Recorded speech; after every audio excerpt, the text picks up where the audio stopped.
నమస్తే మిత్రులారా, నేను మీ శ్రీనివాస్ చౌహాన్ అడ్వకేట్. మిత్రులారా, వారసత్వపు ఆస్తులకు సొంత ఆస్తులకు మధ్య తేడాలేంటి? అసలు వారసత్వపు ఆస్తి అంటే ఏంటి, సొంత ఆస్తులు అంటే ఏంటి? ముందుగా వారసత్వపు ఆస్తుల గురించి తెలుసుకుందాం. వారసత్వపు ఆస్తులు అనంటే మన తాతల నుంచి వచ్చే ఆస్తులను వారసత్వపు ఆస్తులు అంటారు. అది ఏ ఆస్తి అయినా కావచ్చు, అగ్రికల్చర్ ల్యాండ్ కావచ్చు, ఒక ప్లాట్ కావచ్చు, ఒక ఇల్లు కావచ్చు, లేకపోతే అపార్ట్మెంట్లోని ఫ్లాట్ కావచ్చు, ఏదైనా సరే మన తాతల నుంచి మన తండ్రులకు, మన తండ్రుల నుంచి మన వద్దకు వచ్చేసరికి ఆస్తులను వారసత్వపు ఆస్తులను పిలుస్తుంటారు. ఈ వారసత్వపు ఆస్తులను తండ్రి తనకు ముగ్గురు కొడుకులైతే ఒక్క కుమారుడికే ఇస్తానంటే చెల్లుబాటు కాదు.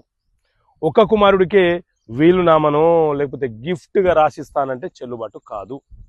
వారసత్వపు ఆస్తిలో జన్మతహాగా తల్లి గర్భంలో ఉన్నప్పటి నుంచే ఆ వారసులకు హక్కులు సంక్రమిస్తాయి. అంటే వారి వాటా కోరే హక్కు వాళ్ళకు వచ్చేస్తుంది. ఈ వారసత్వపు ఆస్తులు ఏ ఒక్కరికో వీలునామా రాసినా చెల్లుబాటు కాదు. గుర్తుపెట్టుకోండి, ఏ ఒక్క కొడుకుకో ఏ ఒక్క కూతురుకో రాసిన చెల్లుబాటు కాదు.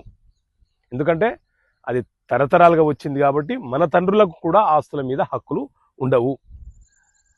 ఎవరైనా ఒక వ్యక్తి సంపాదించిన ఆస్తి ఎవరికి అమ్మకుండా, ఎవరికి వీలునామా రాయకుండా, ఎవరికి జీపీఏ ఏజీపీఏ ఇలాంటివి ఏమి చేయకుండా చనిపోతే ఆటోమేటిక్గా ఆ ఆస్తి వారసత్వపు ఆస్తిగా మారిపోతుంది. ఎందుకంటే ఆ తండ్రి నీకు ఎంతనో నాకు అంతే కాబట్టి, మనము సోదరులం కాబట్టి మనం అందరము సమానంగా పంచుకునే పరిస్థితి ఏర్పడుతుంది. అది వారసత్వపు ఆస్తికి సంబంధించిన విషయం. అదే సొంత ఆస్తి అని అంటే ఎవరైనా తన కష్టార్జితంతో సంపాదించిన ఆస్తిని సొంత ఆస్తి అని అంటారు. అది ఒక పురుషుడైనా కావచ్చు, ఒక మహిళ అయినా కావచ్చు, ఎవరైనా సరే ఆ ఆస్తి మీద వాళ్ళకే పరిపూర్ణమైనటువంటి హక్కులు ఉంటాయి.